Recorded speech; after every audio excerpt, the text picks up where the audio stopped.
Pasensya ka na Ma'am Sandara. Gusto ka man naming papasukin pero ang bilin ni Sir Axus ay hindi po pwede. Baka mapagalitan po kami. Nanlulumo si Sandara. Hindi niya masisisi ang binata dahil kasalanan niya ang nangyari. Dahil sa kanya ay nalagay sa panganib ang buhay nito. Kinagat niya ang luha para pigilan ang mapaiyak. Hanggang ngayon ay sinisi niya ang sarili sa nangyari. Hindi siya mapakali at makatulog sa sobrang pag-aalala. Kagabi pa nakaalis ang doktor. Ngayon ay hapon na at nagpapahinga na ang binata. Papunta na rin ang magulang ni Axus rito ngayon. Inabot na lang ng gabi ay hindi pa rin siya mapakali. Ma'am Sandara, pinapatawag ka ni Sir Axus. Gusto ka daw po niyang makausap. Nagliwanag ang mukha niya at dali-daling nagpunta sa kwarto ng binata. Mabuti na lang at piniyagan na siya. Gustong-gusto niya talaga na humingi ng tawad sa nangyari. Alam niya, napalunok siya na sumalubong sa kanya ang malamig na ekspresyon ni Axus. Parang binalot ng lamig ang silid dahil sa nakakatakot nitong aura. Axus, gusto ko sana humingi ng tawad. Sa tingin mo, sapat ng paghingi ng tawad dahil sa ginawa mo? Napalundag siya sa gulat na sumigaw ito. Ang kaninang malamig na ekspresyon nito ngayon ay napakadilim na. Kaya nakaramdam siya ng takot. Alam mo ba kung gaano kaimportante ang meeting na napalampas ko? Because of what you did, we had lost $1 billion. Masyado ka kasi nagmamagaling at pakialamera. Ano bang alam mo tungkol sa akin ha? Isa ka lang namang outsider na bigla na lang sumulpot sa buhay namin. Pabigat ka lang sa amin nila mommy. Pasensya ka na talaga. Gusto ko lang namang makaganti sa kabutihang ginawa niyo sa akin. Hindi ko talaga intensyon na mapahamak ka. Hindi niya namamalayan na umiiyak na pala siya habang nakayuko. Dama niya ang matalim na tingin nito na tumatago sa kanya. Tama si Axus, tinulungan na nga siya, pabigat pa siya. Tumingala siya at umiiyak na tumingin dito. Hindi niya ininda ang matalim na tingin nito dahil mas nananaigang kagustuhan niya mapatawad nito. Axus, sorry talaga. Sorry. Hindi siya ganito, hindi siya mahina, hindi iyakin. Pero simula nang muntik siyang mamatay sa kanya napagtanto na hindi siya malakas. Napagtanto niya na sa daddy at sa fiancé niya siya kumukuha ng lakas. Ngayong nasa harapan siya ni Axus ay para lang siyang langgam, maliit at mahina. Napatras siya nang lumapit si Axus sa kanya, takot na umatras siya. Sa sobrang dilim ay bagsik ng mukha nito ay parang handa na siyang saktan. Ayoko maririnig ang sorry mo, Sandara. Alam mo kung anong gusto ko ngayon? Nagalawan ng pangantinuro nitong pinto. Ang gusto ko, lumayas ka sa pamamahay ko at huwag ka nang babalik pa. Lumayas ka bago pa dumating sila mami. Hindi ko gustong maabutan ka niya dahil siguradong mapapaawa ka na naman. Mas lalong lumakas ang pag-iyak niya kaya naman lalong nagalit to. Bullshit! Wala pa si mami pero nagpapaawa ka na. Hindi mo ako madadala sa ganyan mo, Sandara. Now leave dahil hindi ko na gustong makita pang mukha mo. Ano pang hinihintay mo? Layas! Para siyang bata na tumakbo palabas sa kwarto ni Axus habang umiiyak. Tama, dapat na siyang umalis ngayon bago pa dumating ang magulang nito. Wala rin naman siyang mukha na may ihaharap sa mga ito. Saka natatakot siya na baka masaktan na talaga siya ni Axus sa galit nito. Ma'am Sandara, humihikbing lumapit si Esang sa kanya at lumuhod. Sorry po ma'am, kasalanan ko kung bakit kayo ang nasisisi ngayon. Kung hindi kita pinigilan na tanungin si Sir ay hindi mangyayari to. Umiiyak na pinahid niya ang luha. Wala nang magagawa kung sisisihin pa natin ang sarili natin, Esang. Napamang ito nang makitang paglabas niya sa main door. Ma'am, huwag mo sabihin na pinalayas ka na ni Sir Axus. Lalo tong naluha nang hindi siya sumagot. Ma'am, hayaan mo na magpaliwanag ako. Umiling siya. Salamat na lang, pero hindi na kailangan. Salamat kasi tinuring niyo rin ako na parang amo. Nang makalabas siya ng villa ay sa kanya pinakawalan ang hagulhol na kanina pa niya pinipigilan. Mag-isa na naman siya at walang kasama. Natatakot siya na mag-isa at naaawa sa sarili niya. Wala din siyang makapanggalit sa puso niya. Kasalanan niya naman ang nangyari kaya naintindihan niya ang binata. Ma'am! Humahangos na lumapit sa kanya si Esang. Inabot nitong isang card sa kanya. Sabi ni Sir Axus ay tanggapin mo raw ito. Napangiti siya ng malungkot habang nakatingin sa card ni inabot nito. Hindi. Pakisabi na maraming salamat. Nang dumating ang mag-asawang sina Camila at Jovito ay agad nilang pinuntahan ng anak. Diyos ko Axus, anak! Mabuti at ligtas ka. Malakas na gawa ni Camila habang yakap si Axus. Akala ko hindi ko na makikita magiging apo ko sa'yo dahil magkikita na kayo ni San Pedro. Anak ko! Tss, Mommy, buhay pa ako. Maagap naman na dumating ang doktor bago pa ako madala sa ospital. Bumaling ang binata sa ama. I'm sorry dad, we'd lost $1 billion contract because of me. Pinilig ni Zovito ang ulo, lumapit sa anak at tinapik ang balikat nito. You don't have to son. Ang mahalaga ay ligtas ka. Tamang daddy mo anak. Aba, your life is more important than money. Saka subukan ka niya sisihin, ako mismong babaril sa kanya. Napailing si Zovito habang napapangiti sa katabilan ng asawa. Nasaan si Sandara? I'm sure na sinisisi niya sarili niya sa nangyari sa'yo. Maging mabait ka sa kanya anak, sigurado ako na hindi niya gusto ang nangyari. Esang, tawag ni Camila sa babae. Paakyatin mo si Sandara dito, gusto ko siyang makausap. Natigilan si Camila nang yumuko ang kasambahay. Ano po kasi? Umalis na siya. Putol ni Akso sa babae. Umalis o pinalayas mo? What's the matter? Aalis naman na talaga siya, pinaaga ko lang. Saka don't worry dahil binigyan ko siya ng pera. Aksus?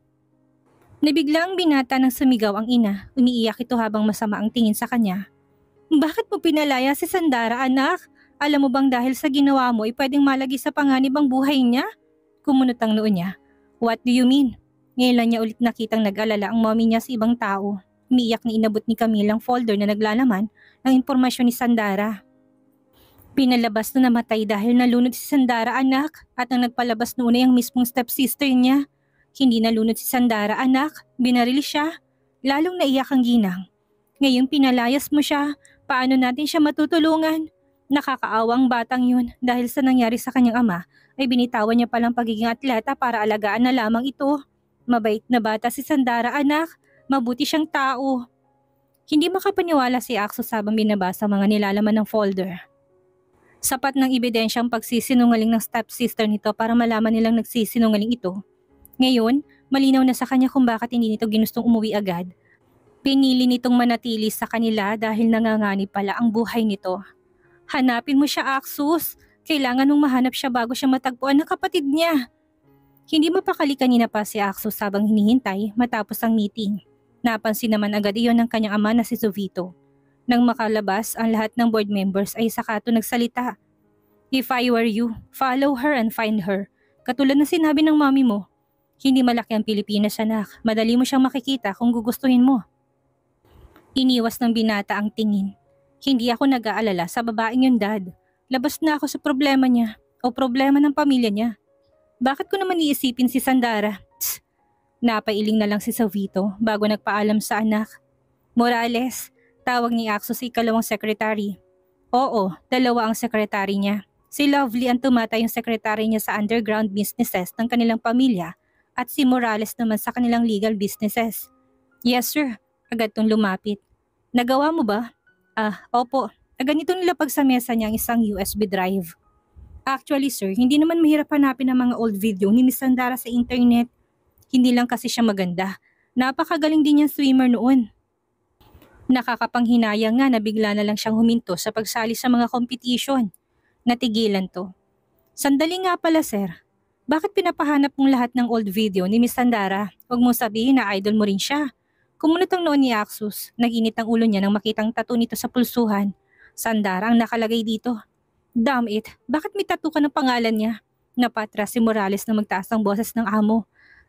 Kasi sir, idol ko si Miss Sandara noon pa.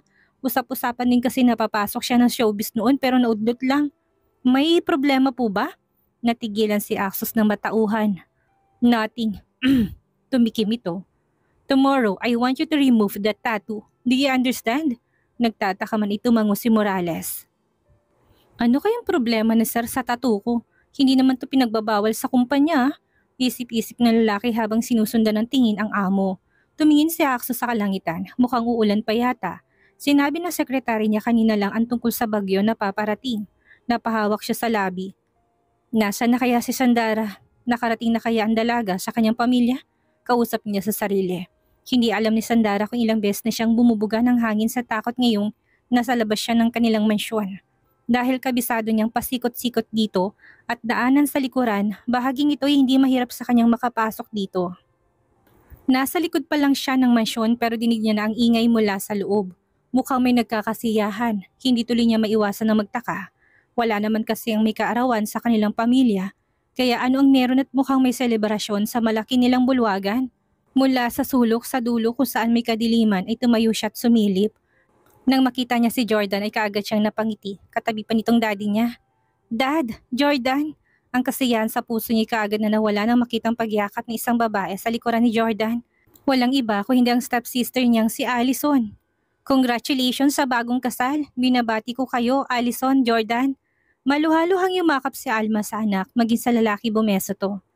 Sigurado na matutuwa si Sandara dahil hindi ka napunta sa iba, Jordan. Mas matutuwa siya dahil napunta ka sa tamang babae at mahalaga sa kanya. Kung nasaan man si Sandara, alam ko masaya siya para sa inyo. Tinakip ni Sandarang palad sa bibig para pigilan ang sariling mapahagulhol ng iyak. Hindi, nabibingi lang ako. Gusto niyang paniwalain ang isip na hindi totoo ang nakita at narinig. Umaasa na hindi totoo ang lahat ng iyon. Yumakap si Allison sa asawa ng mahigpit. Umaapaw ang kaligayahan sa dibdib. Sa wakas, akin ka na, Jordan. Natupad ng matagal na pinapangarap ko. Pero ang pag-asa sa puso niya kaagad na lusaw na siya mismong harap ng lahat ay nalikan ni Allison si Jordan. Lalong piniga ang puso niya sa sakit ng hindi tinulak ng nobyo niya ang babae. Hinayaan itong halikan siya nito. No, hindi to totoo. Maging ang kanyang ama ay bumati sa dalawa. Bakas ang kasiyahan sa mata. Mahal na mahal nila ni Jordan ang isa't isa. Mga bata pa lang sila idama at alam nila na sila na talaga. Pero bakit ganito? Bakit nakahanap agad to ng iba sa nakalipas lamang na ilang buwan? Bakit nagpakasal agad ito sa iba ng ganong kabilis? Kung sana pala hindi na siya nagpalipas na isang gabi sa isang hotel, baka umabot pa siya at napigilan ng kasal. Umiiyak na napaupo siya sa gilid ng kalsada, mahinang hinahampas ang dibdib. Kitang-kita niya kung gaano kasaya si Allison at si Jordan na para bang matagal na nagmamahalan. Bakit bang malas-malas ko? Lalo siyang napaiyak nang bumuhos ang malakas na ulan, kasabay ng malalakas na kulog at kidlat. Para siyang basang sisiw ngayon, nakakaawang sisiw.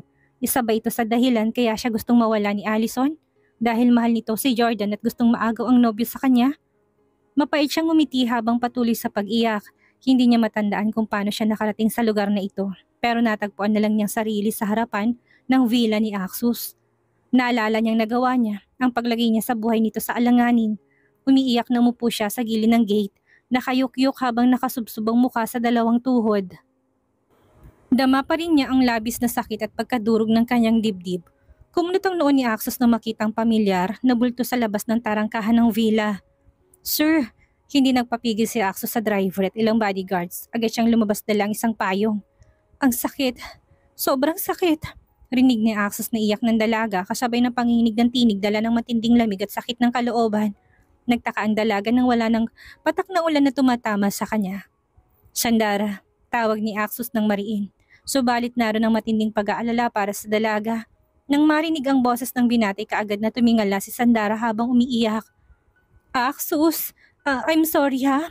Alam kong hindi mo ko gustong makita pa, pero wala na akong ibang mapupuntahan. Wala na akong mauuwian. Wala na naghihintay sa akin. Wala na, Axus. Niyakap ng dalaga ang sarili nang umihip ang malakas na hangin. Lalong nanginig ang kanyang katawan sa lamig. Subalit sa kabila noon, mas dama niya ang kirot at sakit. Mahal na mahal namin ni Jordan ang isa't isa. Axus, mga bata pa lang kami damat alam namin na kami talaga. Pero bakit ganito?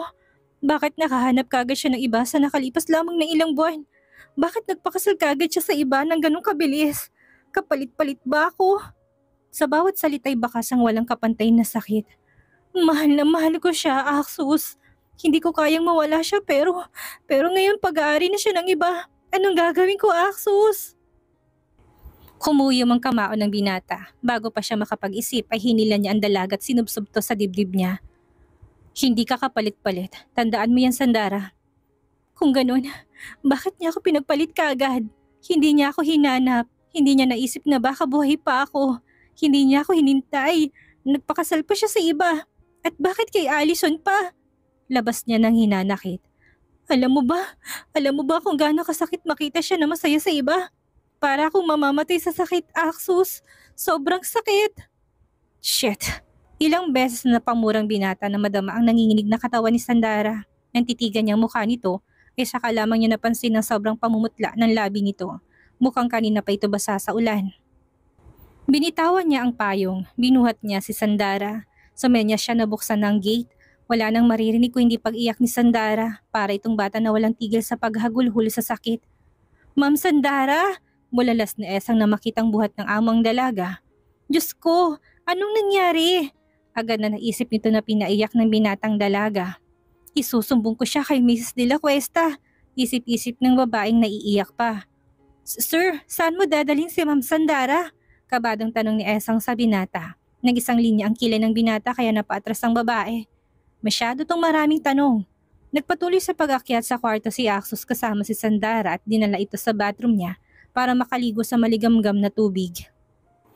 Rinig ni Axos ang pag-iyak ni Sandara hanggang sa labas ng bathroom kung saan iniwan niya si Sandara sa ilalim ng hot shower. Kumuyom ang kamao ng binata. Hello, Sinon. This is important. Gusto ko mag-imbestiga ka tungkol sa nangyayari sa pamilya ni Sandara ngayon. Hindi lang tungkol sa personal background lang ang gusto kong malaman. I want to know everything about her. Ha? Hindi ba't pinalayas mo na siya? Kapag hindi mo sinunod ang gusto ko, hindi mo na makikita ang kinababaliwan mo. Tangina, paano mo nalaman ang tungkol sa kanya? Hello? Asar na tinignan ni Sinon ng cellphone. Pinatayan ba naman ako ni Axos na yun? Nang tumigil sa pag-iyak si Sandara ay nag-aalalang pinuntahan ito ni Axos. Tama nga siya, nakatulog ang dalaga habang nakayakap sa tuhod nito. Nako sir, pasensya ka na ha, akala ko talaga may balak kang masama kay Ma'am Sandara. Muntik na tuloy kitang maisumbong sa mami mo. Natutop ni Esang ang labi bago nagmamadaling lumabas ng kwarto pagkatapos bihisan ng dalaga. Asik ng binata. Anong tingin sa kanya ng babae? Manyakis? Nang magawi ang tingin niya kay Sandara sa kama niya ay bigla siyang napalunok. Biglang pagsagi sa isip niya ng pagkakadikit ng katawan kanina. Damn! Makalabas na nga lang ng kwarto kung ano-ano pang naiisip niya dahil sa sinabi ng babaeng yun kanina.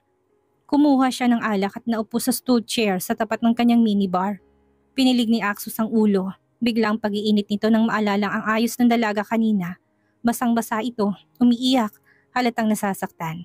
Malayo ito sa Sandarang nakangiti sa kanya sa kabila ng ugali niya. Kanina'y para tong batang naulila at walang matakbuhan. Mahal na mahal ko siya, Axos. Buisit, lalong nag-init ang ulo niya nang maalalang sinabi ng dalaga kanina. Mahal na mahal daw nitong nobyo. Kapalit-palit ba ako? Sinabi niyang hindi pero bakit natutuwa siyang naghiwalay ang dalawa? Nababaliw na yata siya. Dala ang alak ay nagpunta siya sa library para dito panoorin ang mga old video ng dalaga. Napakabata pa ni Sandara dito, malakas na pagkabasag ng boteng umalingaw-ngaw, sa paligid ng ibato ni Axos ang bote ng alak sa pader. Maging ang laptop niya ay nabasag. Kumukulong kanyang dugo.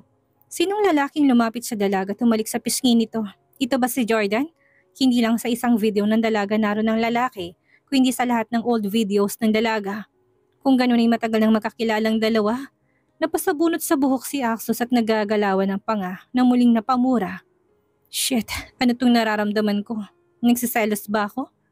Sir Axos, hindi pa rin kumakain si Ma'am Sandara. Nag-aalala na kami dahil 2 araw na siyang nagmumukmuk sa kwarto niya at umiiyak. Nahilot ni Axos ang sentido, kadarating lang niya galing ng opisina. Dahil sa pag-aalala sa dalaga ay hindi siya nakapagtrabaho ng maayos.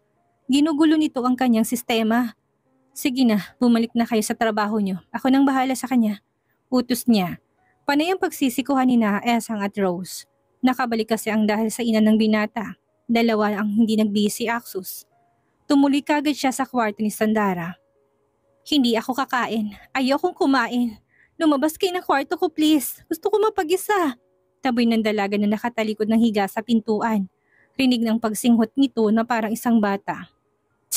Ganyan ba kasakit ang ginawa ng gagong niyo sa'yo? Umiiyak na humarap si Sandara ng higa sa pwesto niya. Paano mo malalaman hindi ka pa naman nagmamahal? Naiiyak na naman siya. Palibasa, matigas at batong puso mo. Masungit ka't masamang ugali. Kaya walang nagkakagusto sa'yo. Abat, napapinid ang labi ni Axos nang wala sa oras. Hindi maipintang mukha niya ngayon sa sinabi ni Sandara. I just want to cheer you up dahil down na down ka. Tapos ganyan lang maririnig ko sa'yo. Parang batang pinahid ng dalaga ang luha. Masama pa itong tumingin sa kanya. Tinawag mo siyang gago dahil gago naman talaga siya. Hindi na napigilan pa ng binatang pagtaas ng boses. He feels anger towards the man who hurt her but she still manages to take his side. Mas lalo lang umiinit ang ulo niya. Pinili niyang pakasalan ng kapatid mo kaysa hanapin ka. Sa tingin mo hindi pagiging gago yun? Hindi ba? Mas mabuti na maging masaya ka na lang dahil nakawala ka at hindi tuloy nagpakasal sa kanya. Natigilan si Sandara. Hindi niya maintindihan kung bakit kailangang sumigaw ng binata. Magkalapit lang naman silang dalawa. Pero tama to. Kung hindi gago si Jordan, hindi to magpapakasal sa kanyang kapatid. Kahit pa sabihin na tunay nga siyang nawala ay hindi pa rin dapat sa kapatid niya. Bumuga ng hangin si Axus nang makabawi. Hindi dapat niya sinigawan si Sandara dahil mas lalo lamang tong matatakot sa kanya. Napatingin siya sa maliit na kamay nitong nakahawak sa laylayan ng suot-suot niyang suit. Axus, salamat ha. Akala ko palalayasin mo ko at hindi tatanggapin dito. Salamat kasi pumayag kang tumuloy ako. Pasensya ka na talaga, wala lang talaga akong mapupuntahan bukod dito. Hindi kasi ako pwede sa mga kamag-anak namin dahil hindi ko gustong malaman nila na nabuhay ako. Bumuntong hininga siya. Hayaan mo, babawi ako at magbabayad sa kabutihan mo sa akin. Axus, salamat talaga ha. Sa kabila ng luha, nagawang ngumiti ni Sandara, yung klase ng ngiti na kahit sino matutunaw ang puso. Pinilig ni Axus ang ulo at kagad na tumalikod. Kung ano-anong nakikita at naiisip niya. Nagugutom ako. Tatanggapin kong sorry at pagbabayad mo ng utang na loob kung simula ngayon hindi ka na magmumukmuk dito sa kwarto at paglulutuan ako. Pero baka makagawa na naman ako ng bagay na ikakapahamak mo. Baka malagi na naman sa panganib ang buhay mo. Kung ganun, siguraduhin mong hindi na mangyayari ulit yon, Sandara. Dahil kapag nalagay mo yung buhay ko sa panganib, asahan mo, hindi ka na makakaalis sa bahay na ito dahil habang buhay ka na magbabayad ng utang na loob sa akin. Putol niya sa dalaga bago nakapamulsang lumabas ng kwarto nito. Samantala, agad na nagtago sina Esang at Rose sa gilid ng pader malapit sa kwarto ng dalaga na batid ni Axus na nagmamanman sa kanya upang magsumbong sa mami niya. Hindi maipinta ang mukha ng dalawa dahil sa narinig. Aba, nakakatakot ang sinabi ni Sir. Balak niyang gawin ko sinera habang buhay si Ma'am Sandara kapag nagkamali. Akala ko talaga bumait niya siya pero hindi pala. Maling pagkakaintindi ni Esang. Mali ka, Esang. Sa palagay ko, yun ang paraan niya para sabihin kay Ma'am na gusto niya matikman ng luto nito. Habang buhay hindi makakalabas dahil sa pagbabayad ng utang na loob. Kanina pa iniisip ni Sandara ang mga sinabi ni Axus habang naghihiwa siya ng mga ingredients na kailangan niya. Narito siya sa kusina ngayon at nagluluto. Nakakahiya nga naman kung magmumukmuk siya sa kwarto habang ang may-ari ng bahay ay nagugutom. Nakapagtataka lang din dahil biglaan ang pagpapauwi sa chef. Ibig sabihin ako na talaga magluluto araw-araw? Nakakapagtaka. Noong nakaraan lang nagagalit pa to sa pagkilos niya at pagiging pakialamera. Tapos ngayon, nag-uutos na ito sa kanya imbis na kumuha ng bagong tagaluto. May tiwala na kaya si Axus sa akin? Muntik nang matapon ang pagkain na dala niya nang makita si Axus na nakaupo sa dining area. Prenting nakaupo na parang kanina pa naghihintay sa kanya. I will eat here. Maupo ka, sabay tayong kakain. Tuluyan na siyang natisod sa narinig, pero ang bilis ng kilos ng binata, sa isang iglap lang ay hawak na nito ang tray, habang ang isang kamay ay nasa bewang niya. Pasensya ka na, Axus, nagulat lang talaga ako. Ano kayang nakain ng binata at bigla na lang kakain dito? Tinulak niya ito sa dibdib para ipahiwatig na bitawan na siya, pero imbis na bitawan, tumingin ng matiim at seryoso to sa kanya. Ayos lang na mahulog ka, sasaluhin pa rin naman kita. Naiilang siya sa titig ni Axus sa totoo lang. Parang may kakaiba si binata simula na magbalik siya. Habang kumakain silang dalawa ay nakatitig siya dito. Ano kayang dahilan kaya bakit may bigla sa kanya? 3 araw na kasi silang sabay kumain palagi. Hindi ito nagsasalita madalas pero dama niya ang magaan na pagtrato sa kanya. Nang magangat ito ng tingin ay nagkunwari siyang uminom ng tubig. Nahuli niyang pagtaas ng sulok ng labi nito. May gusto ka bang itanong, Sandara? Mukhang nabasa nitong nasa isip niya. Pagkakataon na niya magtanong. Bakit? Bakit gumanda ang pakikitung mo sa akin, Axus? Bakit hindi? Ako ang nagtanong tapos magtatanong ka pabalik? Napanguso siya. May mga bagay na hindi talaga inaasahan, Sandara. May mga bagay na hindi mo akalain na mangyayari pala. Sumandal si Axus sa upuan at pinakatitigan ng magandang mukha ng dalaga. Katulad ng kagustuhan kong umangkin ang hindi sa akin. Tumaas ang labi ni Axus nang makita ang pagdaan ng kalituhan sa mukha ng dalaga. Hindi kailanman sumama ang ugali ng asong lobo sa alpha nito. Yan ang tandaan mo. Uminom ng tubig si Sandara at pinigilan na mapangiwi sa harap ng binata. Isa lang ang tanong niya. Ang dami na sinabi. Anong connect nun sa pagiging mabait?